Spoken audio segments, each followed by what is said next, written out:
They dressed like Americans, prayed like Americans, fought for America, but when the US wanted their land, it forced them to walk through death.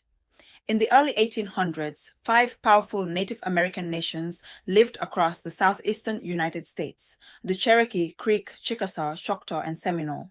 They were known as the Five Civilized Tribes because they adopted many American customs, European-style clothing, Christianity, written laws, and even plantations. They did this hoping it would protect their land and people. For years, they signed treaties with the US government, peace agreements meant to guarantee their land in exchange for loyalty. But then came greed. White settlers wanted native land, especially in places like Georgia, where gold was discovered.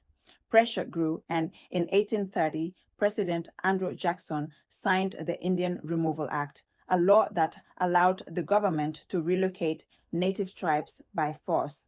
Some tribes were tricked or bribed into signing removal treaties, others resisted. The Cherokee Nation took their case all the way to the US Supreme Court and they won. But President Jackson ignored the ruling.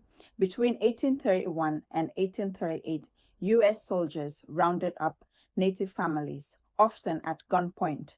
They burned homes and forced thousands of people onto brutal journeys westward.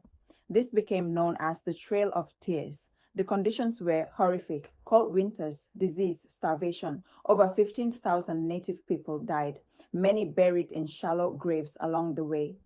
The five tribes had tried to live peacefully with America, but America didn't keep its word. They weren't just removed, they were betrayed and erased.